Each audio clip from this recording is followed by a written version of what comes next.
Agartala smart সিটিতে national health মিশনে Kathalaijak Luwaj Mumbai Shukanto Academy o Agolio Berai Tramung Falnai Roknibage Shakam Cheri Naimung Tei Tramung Kahamno Tui Koklam Panda অবনো পুইলা বেড়াই জামুং ফালনাইনো তুই শাখাম আমচুক মুংতাই জামুং কাহাম খে তরিনা শিমুংনো তুই ককলাম পান্ডা সংসা জাখা পান্ডাও মাঝাখা আগরতলা পুর নিগম নিমিয়র দীপক মজুমদার স্মার্ট সিটি তাংবতাংনি সিইও সুরেশ কুমার যাদব খবই কুবুনি আদমর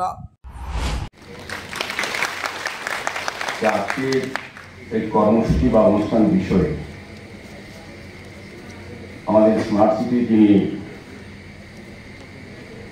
সিইও ডক্টর সুরেশ কুমার যাদবজি বিস্তারিত আলোচনা রেখেছেন। তার পরবর্তী সময়েও আমাদের শ্রমিক নেতা শ্রী বিপ্লব মহোদয়ও আলোচনা রেখে আপনার সামনে তুলে ধরার চেষ্টা করেছেন আমাদের স্ট্রিট ভেন্ডারদের অবস্থা বা তাদের কী করণীয় এবং তাদের যে নীতি, তাদের প্রতি যে নীতি নির্দেশনা আছে সেগুলি কীভাবে প্রতিপালন করা এবং সার্বিকভাবে আমি বলবো আজকে স্ট্রিট ভেন্ডারদের এই স্বাস্থ্য শিবিরে অংশগ্রহণ করার জন্য আমি ধন্যবাদ জানাচ্ছি। আমি প্রথমেই ডক্টর সুরেশ কুমার যাদবকে ধন্যবাদ জানাই। এই ধরনের প্রোগ্রাম আমি বলবো আগরতলা রাজ্যে প্রথম হয়েছে। আমরা স্বাস্থ্য শিবির করি, বিভিন্ন সময় আমিও যাই বিভিন্ন প্রোগ্রামে, বিভিন্ন শ্রেণীর লোকদের নিয়ে স্বাস্থ্য শিবির করা, বিভিন্ন ক্লাবে, সরকারিভাবে, বিভিন্ন প্রতিষ্ঠান বা ব্যক্তিগত উদ্যোগও, কিন্তু শুধুমাত্র স্ট্রিট ভেন্ডারদের নিয়ে স্বাস্থ্য শিবির করা এই রাজ্যে প্রথম। ওনাকে এই কারণে আমি ধন্যবাদ জানাই। এটা আমাদের এডিবির সহযোগিতা আছে। তো আমি বলবো যে স্ট্রিট ভেন্ডারদের স্বাস্থ্য পরীক্ষার ক্ষেত্রে সিইও সাহেবের কেন এত আগ্রহ বা চিন্তা। উনি বলেছেন যারা স্ট্রিট ভেন্ডিং করেন বা স্ট্রিট ভেন্ডার এই ব্যবসার সঙ্গে যুক্ত আছেন তারা আগে নিজেকে সুস্থ রাখতে হবে এবং তাদের মাধ্যমে যে খাবার শহরবাসী বা রাজ্যবাসীকে তুলে দেওয়া হয় সেই খাবারগুলিও যাতে তাদের গুণমান এবং সেক্ষেত্রে তাদের বজায় রাখা তাদের একটা ডিউটির মধ্যে পড়ে। তো আগে নিজেকে সুস্থ রাখতে হবে। যারা আমরা এই কাজে যুক্ত আছি, আমরা নিজেরা যদি সুস্থ না থাকি, আমরা যদি রোগাক্রান্ত হই কোনোভাবে, তো আমাদের মাধ্যমে যারা খাদ্য গ্রহণ করতে হবে বা কিনতে আসবে যারা ক্রেতারা, তারা কিন্তু সেক্ষেত্রে রোগে আক্রান্ত করতে হওয়ার সম্ভাবনা আছে। সেই কারণে স্ট্রিট ভেন্ডারদের একটা গুরুত্বপূর্ণ বিষয় হচ্ছে তাদেরকে সুস্থ রাখা। তো আমি বলবো যে সুস্থ থাকলে শুধু নিজেকে সুস্থ রাখা যায়, পরিবারকে সুস্থ রাখা যায় এবং সমাজকেও সুস্থ রাখার ক্ষেত্রে স্ট্রিট ভেন্ডার জন্য একটা বিশেষ গ্রহণ জায়গা তারা ব্যবসা করে।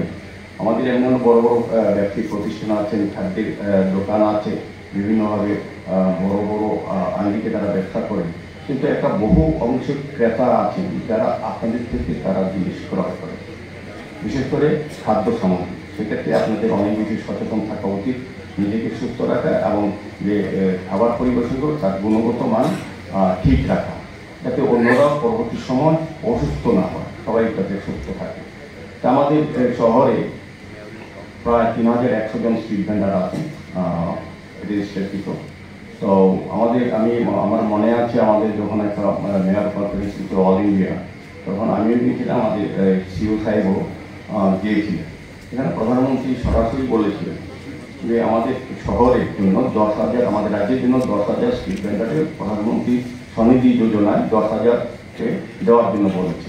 তো আমাদের আমি বলবো যে এটা একটা ভালো লক্ষণ যে আমাদের এর মধ্যে 3,100 আমাদের আগরতলা শহরে স্ট্রিট ভেন্ডার হয়েছে।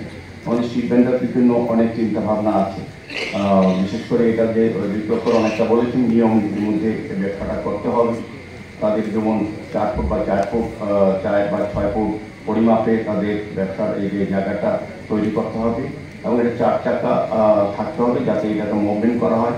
এটা বাইরে একটা নিয়ম আছে, আমরা এখানে যদিও এখন এটা করিনি, কিন্তু আমাদের সময়ের তাগিদে আমাদের যাতে শহরে যানজট না হয়, মানুষ যাতে স্বাভাবিকভাবে চলাচল করতে পারে এবং যানজট সৃষ্টি না হয়, সেই কারণে কিন্তু আমাদের ওই সময়টা অন্য সময় আমরা পরবর্তী সময় হয়তো আমরা নির্ধারিত করবো যে রাত্রি 1টা মানে সকালবেলায় একটা নির্দিষ্ট সময়ে আগরতলা শহরে আপনারা ঢুকতে পারবেন এবং রাত্রিবেলায় একটা নির্দিষ্ট সময়ে বেরিয়ে যেতে হবে। তাহলে এটা অন্যান্য রাজ্যে বা অন্যান্য সিটিতে এখন অব্দি লাগু আছে। আমরাও আস্তে আস্তে পরিস্থিতি অনুযায়ী সেটা আমরা লাগু করার চেষ্টা করব আপনাদের সঙ্গে আলোচনা করে। এবং যারা স্ট্রিট ভেন্ডার আছেন তারা যদি মনে করেন সবসময় তারা এই শহরে এই জায়গাতেই থাকবেন এরকম কিন্তু বিষয় না।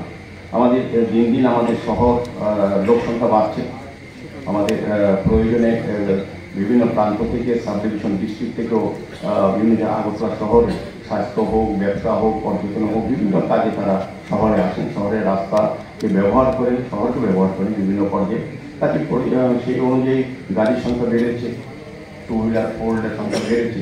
সেক্ষেত্রে আমাদেরকে সরকার নির্দিষ্ট করে দিয়েছেন যে কোনগুলি বেন্ডিং জোন হবে, কোনগুলি পার্কিং জোন হবে।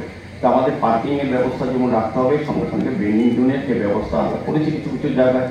আমরা যদি প্রয়োজন হয় একটা সময় দেখা যাবে যে পার্কিংয়ের জন্য বেশি জায়গা রাখতে হবে, তখন বেন্ডিং জোন থাকে। তো বেন্ডিং যারা ভেন্ডার আছেন তাদেরকে কিন্তু অন্যত্র সরে যেতে হবে, এটাও আপনার মাথায় রাখতে হবে। কারণ সময় পরিবর্তনের সঙ্গে ব্যবস্থা গ্রহণ করা হয় এবং সেই ব্যবস্থাকে আপনাদের মান্যতা দেওয়া হবে।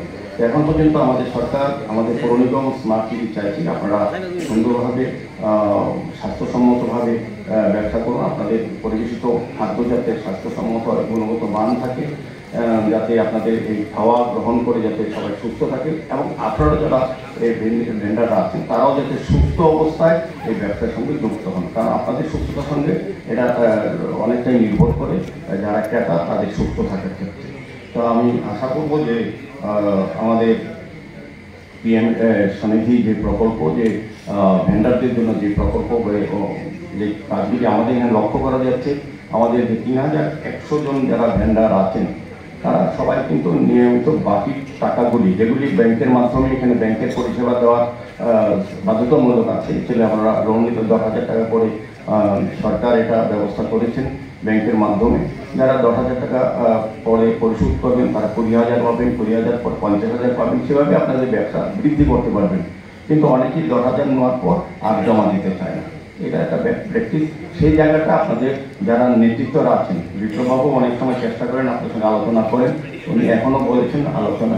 তো আমিও বলবো যারা আপনারা যে সর্বোচ্চ আদালত হচ্ছে সুপ্রিম কোর্ট, ওটা 2012-13 বছরে এটা কেসে বললো কি পথ বিক্রেতাদের জন্য ওনাদের অধিকার কি ওরা বিক্রি করব। আর এটা গভর্নমেন্টের সরকারের এটা দায়িত্ব যে কতজন আছে, কি অবস্থায় আছে, ওরা একটা সার্ভে করো, সবাইকে লাইসেন্স দাও। সো দ্যাট মানে ওটা উদ্দেশ্যই ছিল কি আপনাকে কেউ প্রতারিত না করে, পুলিশ, পৌর নিগম কেউ এলো কি ভাই চলো এখান থেকে ছাড়াও। ওই জন্যেও 2014 বছরে এই রাজ্যেও স্ট্রিট ভেন্ডার আইন এটা করা হয়। কিন্তু 2018 পর্যন্ত স্ট্রিট ভেন্ডারের কোনো সার্ভে হয়নি, কোনো আইডেন্টি কার্ড, কোনো লাইসেন্স দেওয়া হয়নি। 2018 বছরে আমরা সম্পূর্ণ রাজ্যে প্রথমবারে সার্ভে করেছি এবং সবাইকে সার্টিফিকেট অফ ভেন্ডিং দেওয়া হয়েছে। সবার আধার নম্বর, কোন জায়গায় ওরা বিজনেস করছে, কি বিজনেস করছে, সমস্ত ডেটাবেস তৈরি করা হয়েছে। তো ওই সময় পাওয়া গেল যে ত্রিপুরা রাজ্যে মোটামুটি 8,866 জন স্ট্রিট ভেন্ডার এবং আগরতলায় ছিল 2,800 মতো।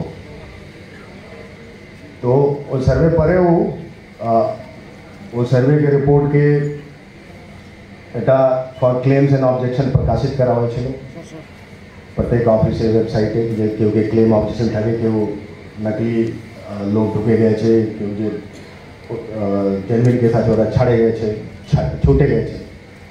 তারপরে ওটাকে লিস্টকে পাবলিশ করে আপনাকে সার্টিফিকেট অফ ভেন্ডিং দেওয়া হয়েছিল। আমার মনে হয় আপনার সবাই কাছে আছে এই সার্টিফিকেট, আর ওই সার্টিফিকেট উপরে আমারই সই আছে যদি আপনারা দেখবেন তো। আর এরপরেও যে আইন হচ্ছে ও আইনি হিসাবে যে জেনুইন যদি কেউ স্ট্রিট ভেন্ডার আছে ওনাদেরকে নতুন লাইসেন্সটাও প্রদান করার সুযোগ হচ্ছে। কিন্তু ওখানে একটা street vending town vending committee আছে, যে যার মেম্বার আপনার বিপ্লব বাবু আছেন, और लोग আছে। কোন এলাকাতে যে विदाउट कॉजिंग पब्लिक इनकन्वीनियंस लोगेर चला फेरा बेसी असुविधा ना करे गाड़ी चला फेरा बेसी असुविधा ना करे कौन जगह कतो जन होल्डिंग कैपेसिटी ওটাকে বলা যায় কত জন পথ বিক্রেতা হতে পারে ওর হিসাব করে তখনই দেওয়া যেতে পারে বাকি গত 2 বছর মধ্যে গত কিছুদিন আগে 2 অক্টোবরকে আমরা এখানে চিলড্রেন পার্কের সামনে যে প্রবলেম ছিল ওটাও माननीय मुख्यमंत्री और माननीय मेयर उपस्थिति उद्बोधन करा हुए नतून वेंडिंग जोन सो दैट अपनारा ट्रैफिक और पथचारी जरा आशा होना के विदाउट ऑब्स्ट्रक्ट करे बिना बाधा दिए अपना बिजनेस करते पारे ये रकम और वेंडिंग जोन करा दरकार आछे और अवश्य करा होइबो पूर निगम तरफ থেকে जगह देखे जेखाने जगह ये रकम थाके जे लोग के सुविधा ना हो যে যানজট হয় ওটা না হয় और তারপরে ওই সময় যখন এই ওয়েন্ডিং জোন করা হয়েছিল আমরা আমার তরফ থেকে বলেছিলাম যে যতজন আছে এখানে 29 জনকে দেওয়া হয়েছিল মোটামুটি আমরা বলেছিলাম যে ভাই আপনাকে আমরা মডেল ওয়েন্ডিং কার্ড দিচ্ছি কিন্তু ওখানে আপনাকে এফএসএসআই যে রেজিস্ট্রেশন হচ্ছে ফুড সেফটি রেজিস্ট্রেশন আপনারা মোস্টলি যারা বিজনেস হচ্ছে ওটা ফুড হচ্ছে ফাস্ট ফুড বাকি অন্য জিনিসটাও আছে ওই খাবার যেটা আছে ওটা সুরক্ষিত খাবার কি নাই এটা জানার অনেক দরকার আর অনেক টাইমে আপনারাও দেখেন কি পত্রিকায় এরকম খবর নিকলে কি খাবার এরকম আছে কেউ জানে না ওখানে কি আছে কীটাণু আছে বিষাণু আছে বিষ আছে কি আছে ওই জন্যই আপনাকে রেজিস্ট্রেশন দরকার বাইরে রেজিস্ট্রেশন কাউন্টার আজকেও আমরা লাগাইছি এটা বহুত সিম্পল প্রসিজার অ্যান্ড প্রশাসন তরফ থেকে সমস্ত সাহায্য করা হইব আপনাদেরকে যে আপনারা ফুড রেজিস্ট্রেশন পান আর আপনার ঠেলাতে যে যে গাড়ি আছে ওখানে ওটাকে ডিসপ্লে করবেন ওটা একটা ফরম্যাট আছে ওখানে লেখা আছে যে আমি এই 13টা জিনিস করি তো 13টা জিনিস লেখা আছে 13টা পয়েন্ট ওটা যদি আপনারা ডিসপ্লে করবেন তো আপনার গ্রাহক যারা হচ্ছে ওরাও একটা কনফিডেন্স পাইব কি এখানে আমি খাইব তো আমি অসুস্থ হইব না এটা আপনার জন্যও ভালো বাকি যে আপনার গ্রাহক যারা হচ্ছে ওনার জন্যও ভালো প্রশাসন জন্য ভালো সবার জন্য ভালো তো ওই জন্য এটা আমার তরফ থেকে অনুরোধ হচ্ছে যে আপনারা সবাই এই রেজিস্ট্রেশন নিয়ে নেন ওটাকে আপনার যে ব্যবসায় হচ্ছে ওটা কমপ্লিট আইনিভাবে করার এটাই সুযোগ হচ্ছে বাকি আমরা দেখেছি কি সবার জন্য হেলথ ক্যাম্প হয়ে গভর্নমেন্ট কর্মচারীর জন্য কী কী জিনিস হয় কিন্তু পথ বিক্রেতার জন্য কেউ কখনো করে না ওই জন্য আজকে আমরা এটা বিশেষ অনুষ্ঠান নিয়েছি এবং